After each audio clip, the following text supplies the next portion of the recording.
Hello, everyone. Welcome to Financial Literacy 101. Thank you for joining us once again. And today we are in this beautiful Lavender by the Bay outside of New York City. And we are lucky to have a friend of mine who will join me and talk about being a dad.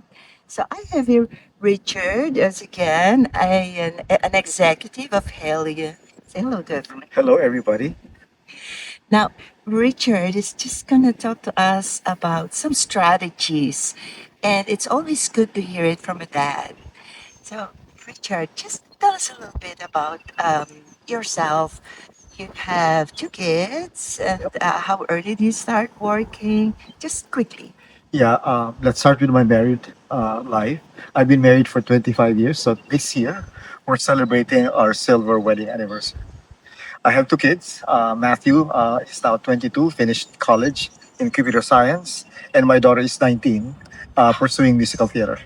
Beautiful. So she's just going to college this year. Second year college. Second year college. Oh, wonderful. So you said, what age did you start working, Rich? 20, 20. right after college. Right after college. And how many careers did you transition before you finally got into Alien? Yeah, maybe four companies. Well, that's quite normal. Yeah. And yeah, when you start working at 20, when you were 20, think about when you're 20, did you start about saving for yourself? Because of having a family, I guess, at 20? I guess at 20, I was spending everything on my income. I was just like, you know, helping out with the family and at the same time spending it on Okay. friends. So when you move to a company like Helion, you do have like savings plan? Yeah, yeah, yeah. Yes. And if I talk about building a financial house, and we always start from the ground going up. So we talk about the foundation, how to make it strong. And the first stage of a financial house is the accumulation process. So you were in that accumulation process. Talk to us about your strategies. Accumulation meaning saving. Yeah, yeah. How do I say this? I've seen a lot of people who worked all their lives, Mm, saved all of their wealth, and then they end up missing a lot of milestones in their families, and then regret not having enjoyed it, with their family. So, like my strategy has been maybe three things. One is spending the wealth with your loved ones, so you can curate memories for your family. important. And then, secondly, while you're doing that, build your financial resources to support a happy, healthy, long life post retirement. And then, third is giving back whenever you can, which are tax deductible. Mm, but these are like, for a lot of people, are ideas. Well, specifically, did you do an actual savings, a 401k or Roth IRA? What was the first strategy that you did? Well, a combination of like building financial resources. One was the matching contribution of your 401k. What percentage do you have in your company? I started with like 4%. Like when you reach a certain level, the company matches up to 4% of your income. So if you put 1%, they match at 100%. But if you only put 2%, Don't lose out. they only match the 2%. So the strategy is to make sure you max out, on what they would contribute. And you add some more. And you add some more. Because I hear a lot of employees, they say that, I need to spend more money. So they just put 4%, perfect for the month. But today, up to 15%, a lot of companies would allow you. So if you make, let's say, in the beginning, 50,000, what's 15%? Is it too much? 7,500? At that income, it's a little bit too much, right? Oh, But what okay. what you try to do is like at the minimum, you have to do the minimum, right? And Okay. then double that, and then triple that So as to you max out. go up the corporate ladder, Yes. now you start building up. So what about, are you familiar with Roth? Yes. Yes, this is the after tax dollars, which for a lot of young people like yourselves, it's the best time to Yeah. do the Roth because your tax level are so low. Did you do the Roth? Yeah. On hindsight, I should have. But like if I were to tell, the younger version of myself, I would probably have put in my contributions in Raw because the tax bracket is lower. It's much lower at that time. Now, if you are in a higher income tax bracket, then you put into Roth, that would be subject to higher taxation. So you just have to pace, converting over time. But Roth is really excellent, because it accumulates, with Tax market, free. tax free, and you can take it Yes, anytime. And it's also not subject to required minimum distributions. that's correct. So what Rich is basically saying is when you put the money in, let's say you put 10,000 initially, and because the market is good, let's Yeah. say you're making 7%. So you think of rule of 72, that means your money will be growing in 10 years, doubling up.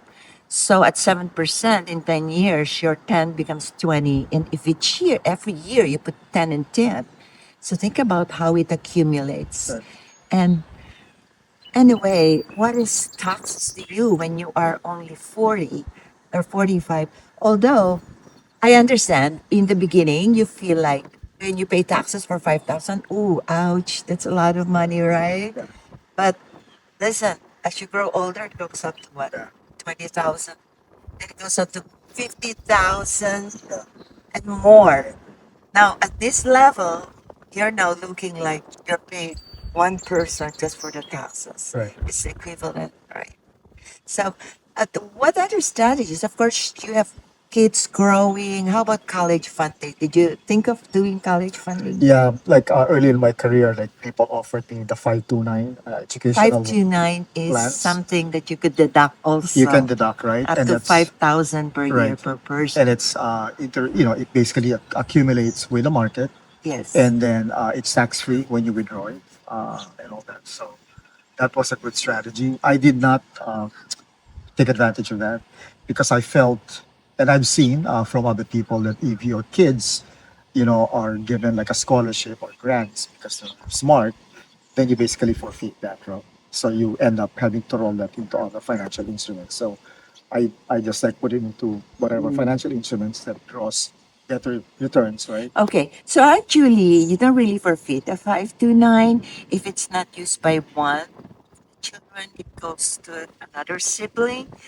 and even to the future generation. And now, under the new law, the Secure Act 2.0, there's a way you can roll your 529 up to a certain amount to a Roth IRA.